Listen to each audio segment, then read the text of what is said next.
Au cœur du Conseil des ministres de ce 14 septembre, l'avenir du G5 Sahel avec le retrait du Mali.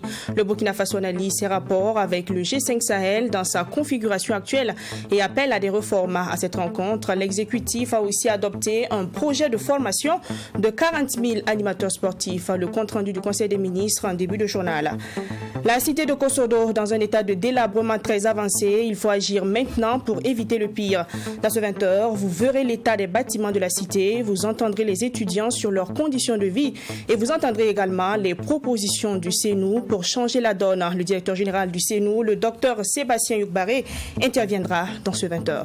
Football, journée FIFA, le Burkina Faso sera face à la RD Congo et les Comores, respectivement les 23 et 27 septembre prochains. Le sélectionneur national Hubert Velud a convoqué 25 joueurs pour cette double confrontation. L'objectif pour lui est aussi de tester le niveau d'un grand nombre de joueurs. Bonsoir, merci de nous rejoindre à cette édition de 20h. Conseil des ministres de ce 14 septembre, l'exécutif a délibéré sur les dossiers inscrits à son ordre du jour. L'avenir du G5 Sahel, l'adoption d'un projet de formation de 40 000 animateurs sportifs, ainsi que l'adoption d'un décret portant attribution, composition et fonctionnement des organes consultatifs de la fonction publique d'État étaient essentiellement au cœur des échanges. Le point dans ce élément signé Serge Kabouri.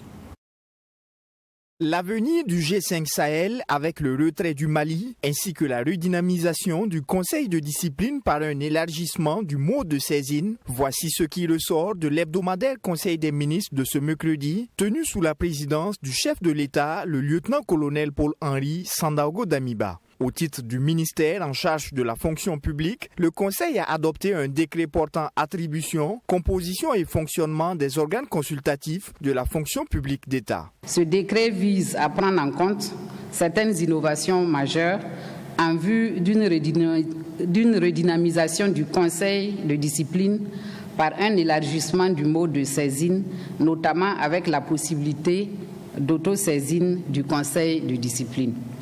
L'adoption de ce décret permet aux organes consultatifs de la fonction publique d'État d'assurer efficacement leur mission conformément aux dispositions de la loi numéro 081/2015/CNT du 24 novembre 2015 portant statut général de la fonction publique d'État. Étant donné le retrait du Mali des instances du G5 Sahel en janvier dernier, le Conseil des ministres a examiné l'ensemble des scénarios sur les rapports du Burkina Faso avec le G5 Sahel dans sa configuration actuelle et appelé à des réformes. Ce retrait crée une brèche énorme au niveau de l'ancrage territorial du G5 Sahel. Il ressort que l'avenir du G5 Sahel, qui a cristallisé tant d'espoir, est fortement tributaire de l'engagement de ses membres, mais aussi et surtout des réformes urgentes et profondes à opérer, tant dans son organisation que dans ses missions. Des propositions seront donc faites dans ce sens en vue de les soumettre au prochain sommet des chefs d'État. Autre point inscrit à l'ordre du jour de ce Conseil des ministres, l'adoption d'un projet de formation de 40 000 animateurs sportifs dans le cadre de la promotion des activités physiques et sportives au Burkina Faso. C'est un projet qui va se dérouler dans une phase pilote de 2 ans d'abord, et à compter de octobre 2022 à septembre 2024. Dans ce programme, il est prévu effectivement une formation de masse, d'abord de 40 000 personnes sur l'ensemble du territoire, dans les régions, dans les provinces et dans les communes. Ensuite, la deuxième phase consistera à la mobilisation de 1500 volontaires dans l'animation sportive. Ces 1500 jeunes verront leurs capacités renforcées dans la pratique du sport pour tous. équipés et installés sur des sites sécurisés. Premier du genre, à la suite du remaniement ministériel intervenu lundi dernier, le présent conseil a connu la participation du nouveau ministre délégué chargé de la Défense, le général de brigade Silas Keita. Le Conseil des ministres a également exprimé sa reconnaissance au ministre de la Défense et des anciens combattants sortants, le général Aimé Barthélemy Simporé, pour son engagement constant pour la nation. Affaire Percoa, le verdict du procès sur le drame de la mine de zinc de Percoa qui a fait 8 morts est tombé ce 14 septembre. Le directeur de la mine est déclaré coupable pour homicide involontaire. Il a été condamné à 24 mois de prison avec sursis et une amende de 2 millions de francs CFA. Mamidriana Kamabo. Le directeur de la mine de Percoa a été déclaré coupable pour homicide involontaire. Il a été condamné à 24 mois de prison avec sursis et une amende de 2 millions de francs CFA. Le directeur de la société sous-traitante de Nanto Mining, lui aussi a été déclaré coupable pour complicité d'homicide involontaire. Il est condamné à 12 mois avec sursis et une amende de 1 million de francs CFA.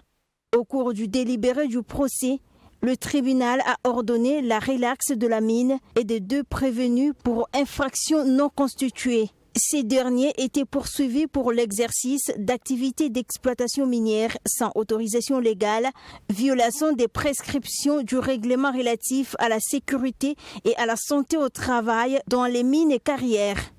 La mise en danger de la personne d'autrui et non-assistance à personne en danger font partie également des infractions. On rappelle, 8 mineurs sont restés coincés dans les galeries souterraines de la mine de Percoa le 16 avril dernier suite à une inondation. Après 66 jours de recherche, ils ont tous été retrouvés sans vie.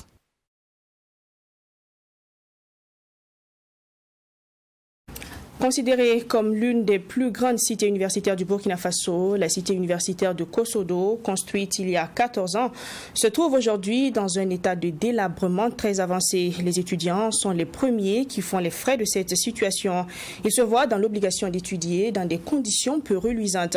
Le CNU, de son côté, tente de changer la donne. Des précisions dans cet élément. Dans l'optique d'offrir aux étudiants des services de proximité, le Burkina Faso compte actuellement plusieurs cités universitaires, au nombre desquelles celle de Kosodo. La cité universitaire de Kosodo, c'est l'une de nos 4 grandes cités. Elle a été ouverte en 2008, construite par l'État et avec l'appui de l'OPEP. La cité comporte actuellement 4 bâtiments, avec une capacité totale de 1552 lits. Cependant, à l'instar des cités des autres villes, la cité de Kosodo, qui fit autrefois la fierté de l'université de Ouagadougou, a aujourd'hui perdu de sa superbe. Il faut dire que ces cités, notamment dans les 3 grandes villes, Ouagadougou, Bobo-Dioulasso, connaissent un état de délabrement très significatif. En particulier, celle de Kosodo, nous sommes à des situations qui menacent dangereusement la présence de nos étudiants. La cité est dans un état de dégradation vraiment avancé. Et il y a des problèmes de plomberie, des problèmes d'électricité et des problèmes même sur l'état physique du bâtiment. Quel constat dressent les résidents eux-mêmes qui voient progressivement leur quotidien estudiantin virer au cauchemar? Au fur et à mesure que nous sommes là et que les années passent, les problèmes se cumulent. Les bâtiments sont dégradés, du coup ça complique la vie de l'étudiant. Quand tu rentres dans les bâtiments, il y a des fissures, ça coule partout. Le tôle au dernier niveau, le tôle est dégradé et l'eau passe pour entrer dans les chambres. Les WC comme les douches, c'est vraiment pas bon. Voilà, les robinets de notre bâtiment, même du bâtiment, de presque tous les bâtiments, ça va pas. Ça va du tout pas. J'avoue que ce n'est pas agréable de voir les étudiants logés dans ces conditions. Bon, c'est parce qu'il faut reconnaître aussi qu'on est un peu limité aussi à notre niveau par les manques de moyens. Plafond troué, murs fissurés, peinture écaillée, faisant le lit de la moisissure. Portes et fenêtres entièrement délabrées et cassées. Sanitaires insalubres, détériorés et parfois hors d'usage. Système électrique défectueux. Chambres d'étudiants devenues de véritables passoires. Retour sur ce plateau et comme annoncé, je reçois pour vous le directeur général du CENU, le Centre national des œuvres universitaires. Bonsoir, docteur Sébastien Youbare. Bonsoir, madame. Bienvenue sur le plateau de Truth TV. Bonsoir, madame. Merci de nous avoir accepté dans cette soirée. C'est un plaisir. Alors, pour commencer, décrivez-nous les principales missions du Centre national des œuvres universitaires CENU et dites-nous la place qu'il occupe dans la vie estudiantine. Le CENU, comme on dit, Centre national des œuvres universitaires, constitue le service social universitaire, en ce sens que sa mission depuis octobre 1977 est de faciliter l'accès aux études au travers des œuvres universitaires, comme on dit, que sont la restauration dans toutes les universités, publiques ou privées, et l'hébergement dans toutes les universités, notamment dans les 3 grandes villes que constituent Ouagadougou, Bobo-Dioulasso et Koudougou. Et en perspective pour le futur, actuellement à court terme, c'est Manga.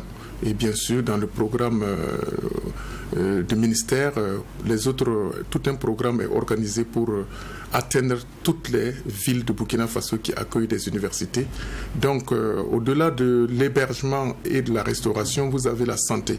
J'allais dire la promotion de la santé des étudiants.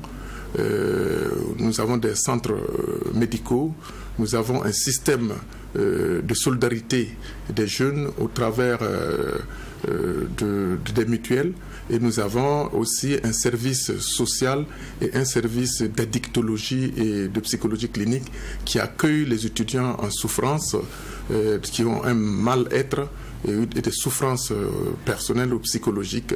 Et au-delà, vous avez les activités de loisirs, de sport et de la culture, qui permettent justement d'animer la vie estudiantine face à ce stress des études, mais aussi d'entretenir le bien-être physique, mental et aussi relationnel en termes d'activités de groupe qui permettent aux étudiants de se tenir au-delà du simple fait d'être là comme apprenants.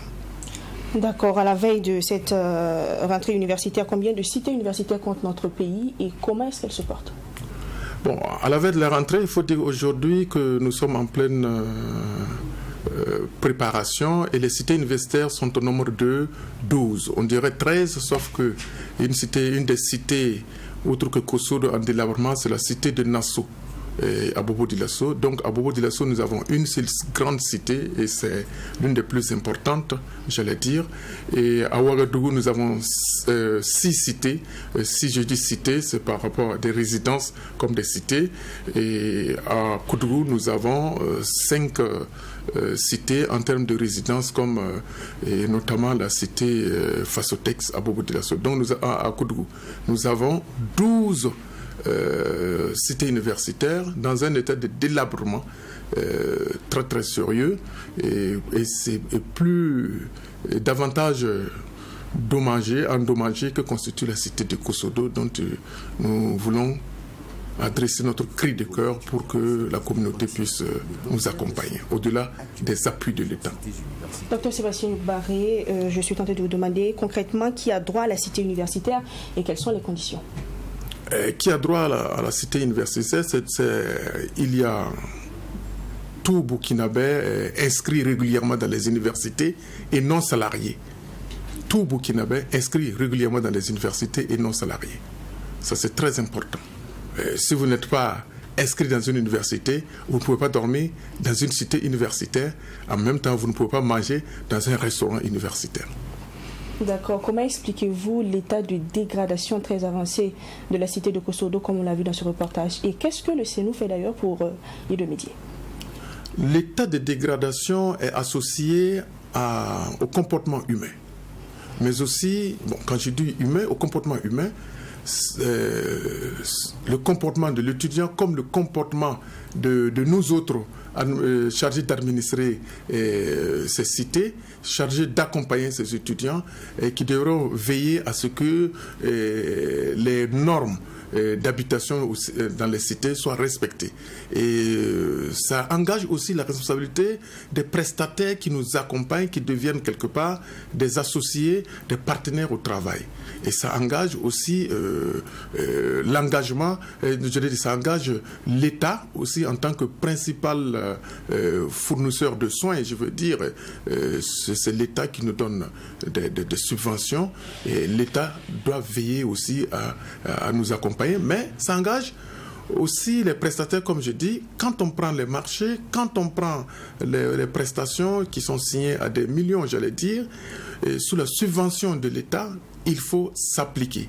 Mais faut-il encore qu'au sein du CENU même, les agents soient observants de la rigueur au travail et des attentes que l'on adresse aux fournisseurs, aux prestataires, et aussi accompagner les étudiants vers des comportements, de santé en termes de savoir entretenir les lieux communs. Voilà. D'accord, vous l'avez si bien dit, on a plusieurs cités universitaires au Burkina Faso. Aujourd'hui, quelles sont les capacités globales de ces cités-là?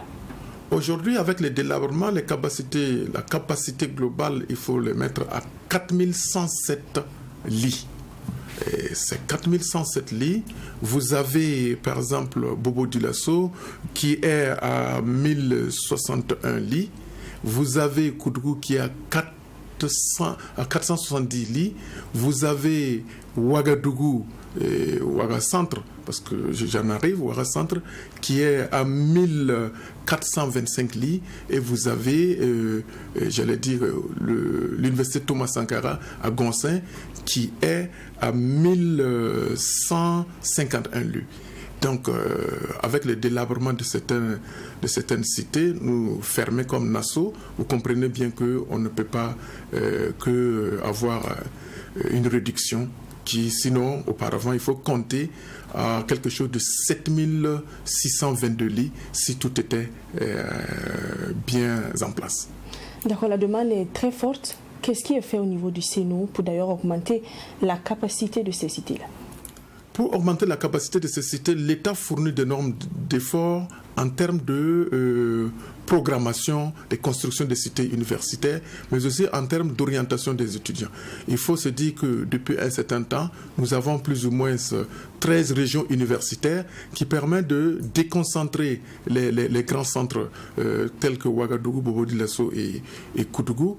Et donc ça permet, dans la perspective du gouvernement, j'allais dire, sinon du ministère que je connais, d'avoir avec le projet cité un programme de construction échelonné dans le temps des cités dans les différents centres universitaires. Mais avec les conditions que nous connaissons, avec la précarité et le contexte d'insécurité, ça freinait énormément des projets de cités tels que Fadangouma, tels que Dori et bien d'autres. Donc c'est pour dire qu'il y a un plan au ministère, tout un service qui s'occupe des constructions des cités universitaires, mais il y a aussi des stratégies telles que la location de bâtiments privés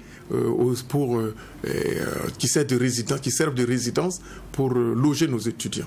Donc l'État fait énormément et nous donne suffisamment, je l'ai dit, carte blanche pour répondre aux besoins de ces étudiants, sauf que nous connaissons, pour ce qui est de 2022, 8008 étudiants contre en son temps 7622 places, dont certaines places sont déjà délabrées.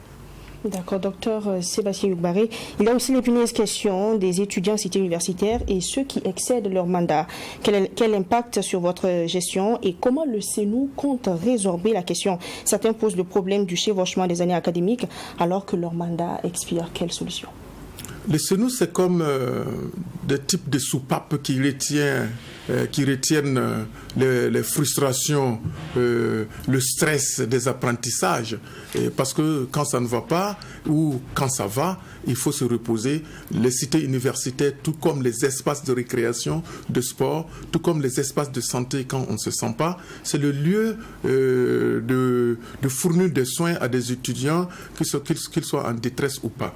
Donc, c'est pour dire que c'est le CENU sa place est très importante pour recevoir ces étudiants. Et ça m'a fait échapper la question mère que vous posez.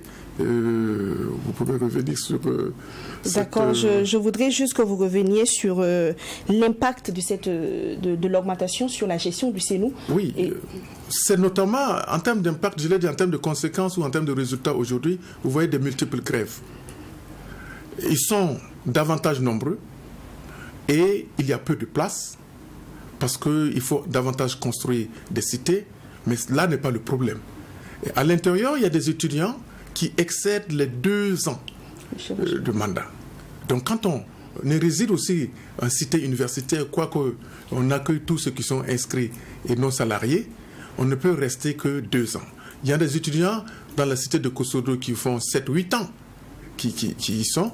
Et il y a des étudiants qui y restent toute l'année, sinon des années, et qui ne nous permettent pas d'avoir accès aux locaux, ne serait-ce que pour les nettoyer, pour, comment on appelle ça, assainir, afin de préparer les rentrées prochaines. Donc chaque année, vous êtes face à des oppositions, et cela, compte tenu de la dynamique des jeunes, et de la dynamique aussi de groupe, et de nombre. Et qu'est-ce qu'il faut faire ? Et dans la dynamique aussi actuelle que toute protestation pour parvenir, il faut savoir développer des stratégies de résolution de problèmes. Donc, nous passons par la sensibilisation. Il faut sensibiliser ces jeunes. Il faut les impliquer pour qu'eux-mêmes soient entrepreneurs dans la recherche de solutions, sans quoi ça ne marche pas. Sans quoi ça ne marche pas, ils sont déjà stressés par la précarité sociale, ils sont stressés par le stress, par le travail universitaire, par certainement ces années qui se chevauchent et on ne trouve pas de solutions, il faut le dire. Donc, tous ces stress, sans compter les problèmes de santé de ces étudiants, l'éloignement familial. Parce que quand on s'éloigne de ces bases familiales, on s'éloigne de ces pourvoyeurs de soins et de ces pourvoyeurs d'affection. Et voilà pourquoi on peut comprendre des retentissements au point d'entraîner des comportements indésirables ou en tout cas inacceptables. Mais qu'on fait, il faut sensibiliser et les mettre au devant pour qu'on trouve les solutions ensemble. Sans quoi, on ne se comprend pas. Revenons sur le cas de la cité de Kosodo, c'est vrai qu'il y a le projet de rénovation, mais qu'est-ce qui sera mis en œuvre pour éviter de retomber dans le même état de délabrement ? Pour éviter de retomber dans le même état de délabrement, il faut d'abord que les contrats soient respectés. Bien faire le travail qu'on a, le marché qu'on a acquis, et que de l'étudiant lui-même, au concierge, au chef cité, aux directeurs régionaux des œuvres universitaires et au directeur général, nous puissions vraiment suivre les cahiers, les statuts, j'allais dire les règlements d'être en cité. Sans quoi, on ne fait que dénaturer le contexte que nous avons, on ne fait que rendre précaire notre lieu de vie. Mais il faut aussi sensibiliser les étudiants davantage au travers de nos activités de promotion de la santé, à l'entretien de notre propre espace. Et si vous allez à la cité Kosodo qui est en question aujourd'hui, tout le monde y entre, tout le monde y sort à n'importe quelle heure et comme ils veulent. On ne peut pas identifier un étudiant de marchand ambulant, encore plus que les commerçants eux-mêmes ont investi des lieux, se sont construits des boutiques et quand vous parlez, ils utilisent quelque part nos étudiants du fait qu'ils peuvent soulever des protestations et pour en dire, aujourd'hui vous avez le système WhatsApp où on file énormément de mauvaises informations qui déconstruisent carrément tout ce qui est mis comme proposition pour accueillir ces étudiants. Donc, c'est le comportement humain qu'on va falloir beaucoup travailler et puis respecter l'engagement de l'État qui nous donne suffisamment de fonds, j'allais dire, pour déjà construire, réhabiliter ces cités-là. C'est le lieu de respecter les partenaires qui financent aussi le projet cité universitaire pour qu'on ait des cités à long terme. D'accord, vous l'avez dit au début, le CENU a plusieurs missions. Outre l'hébergement, le CENU, c'est aussi la restauration, la santé, les activités sportives, la culture. Que pouvez-vous nous dire sur ces pans-là ? Oui, le CENU, ce n'est pas l'hébergement seulement, comme vous l'avez dit. c'est la restauration. La restauration, justement, peut se restaurer dans nos restaurants universitaires, si on peut le dire comme ça, que ceux régulièrement inscrits dans les universités. Mais là aussi, on voit des gens qui font de ce moyen un refus d'aller de l'avant. C'est comme si on fait une fixation à la restauration universitaire au point que l'on se dise que non, on est étudiant en vie. Ça pose un problème. Donc, nous avons introduit justement la question de digitalisation qui permet de gérer les grands groupes. Les grands groupes, qui permet de gérer les grands effectifs, je veux dire. Et c'est par ça qu'on peut facilement identifier qui mange en tant qu'étudiant et qui ne mange pas en tant qu'étudiant.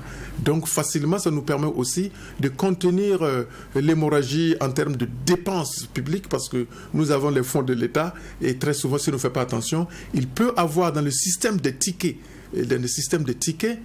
il faut le dire, que les fournisseurs, certains prestataires, il faut le dire, et pour quand même certains de nous, comme nous autres, il faut le dire, parviennent à transformer les chiffres et augmenter le nombre d'étudiants qui mangent alors qu'il n'en est rien. Donc avec la digitalisation, nous avons une capacité de quantifier au juste niveau le nombre de gens qui mangent par jour, où ils mangent, à quelle heure ils ont mangé, et dans quelle université ils viennent, quel est le niveau, comment on appelle, il est dans quelle université, il fait quoi, la licence, le master, et je ne sais pas. Donc ça nous permet de voir au juste et d'identifier la personne qui est en face de nous. Dr Sébastien Yugbaré, merci pour toutes ces précisions. C'est la fin de cet entretien. Je rappelle que je recevais pour vous le directeur général du CENU. Pour la suite de ce journal, je vous propose de découvrir l'activité de deux personnes de bonne volonté, Mahamadi Sienou et Mahamadi Sawadgo, tous deux volontaires engagés pour la salubrité au cimetière de Taptenga dans l'arrondissement 10 de Ouagadougou. Ils mènent cette activité depuis des années. En plus de nettoyer les lieux, ces deux hommes creusent les tombes pour rendre service à leurs prochains sans rétribution. Un volontariat au service de leur société. Il y a également des difficultés, confie-t-il. Ils sont victimes d'injures et de mépris de certaines personnes. Mais cela n'arrête pas ces personnes qui ont pour ambition de faire du bien. C'est un reportage de Alexis Wenkouni Belem Naba. C'est sans bottes et sans gants, seulement une machette à la main, que Mahamadi Sienou affronte cette broussaille dans le cimetière de Taptenga, dans l'arrondissement 10 de Ouagadougou. Ce sexagénaire, dont le visage est tiré par l'âge, mais aussi par la force de travail, est dans ce milieu depuis 38 ans. D'habitude, c'est en saison sèche qu'il s'affaire. Cette fois, Mahamadi n'attendra pas la fin des saisons des pluies. Et c'est de 7h à 17h qu'il nettoie ces lieux dits de la cité céleste. Il ne prend de repos qu'aux heures de prière. Son choix est motivé par le fait que pas grand monde ne se bouscule pour ce type d'action. Les moussis disent que si tu as connu ton père, tu as connu ton grand-père. Nos papas disent que si tu as accepté le pardon, sans pour autant avoir son importance, même si tu fais la guerre, tu ne peux pas l'avoir. C'est à cause de ça, nous aussi, on prend les pas de nos papas. Si on va bien voir, les gens ne sont pas motivés à nettoyer le coin. Même si vous regardez autour de vous, il y a toujours des herbes secs. C'est ce que nous avons réuni pour demander à la mairie de nous aider à brûler, mais hélas, on a choisi de venir ici, c'est pas pour dire qu'on a besoin de soutien. Dès que l'on va finir, personne ne peut savoir que l'on est là.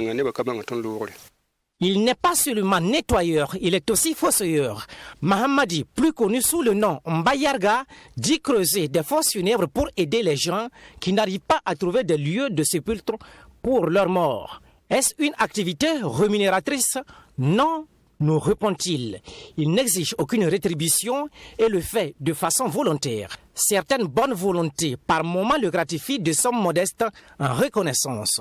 Par contre, Mahamadi affirme recevoir même souvent des injures de la part de personnes indélicates. Depuis que je suis ici, toutes sortes de dénigrements, je les ai vus. Souvent, on peut m'appeler à 0h, à 1h du matin, mais je fais tout mon possible pour être là. Et de surcroît, j'arrive ici avant ces derniers et je commence à creuser avant d'appeler Madi pour qu'il m'aide à creuser. En dehors de ce bénévolat, Mbayarga est jardinier. Un jardin qu'il dit confier à sa femme et dans lequel elle produit de la menthe et autres légumes pour subvenir aux besoins de la famille.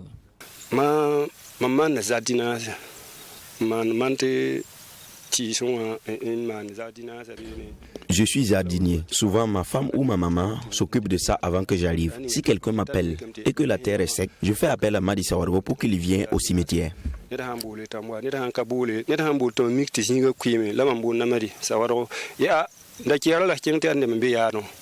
Mahamadi Sienou n'est pas seul. Il est rejoint par son fils et un autre jeune du nom de Mahamadi Sawadgo, commerçant qui l'accompagne dans cette initiative. Souvent, il bénéficie de l'accompagnement de 3 élèves du quartier. Souvent sollicités, quelques difficultés demeurent sur ces fossoyeurs. Souvent, il y a des gens qui peuvent venir dire que la mairie nous a embauchés pour faire le travail. Mais pour dire vrai, ce n'est pas le travail de la mairie. C'est nous, on a choisi de nettoyer les tombes. La mairie vient observer souvent. Mais s'ils peuvent avoir des matériels pour nous, ça n'engage que. Mais pour l'instant, nous allons le nettoyer.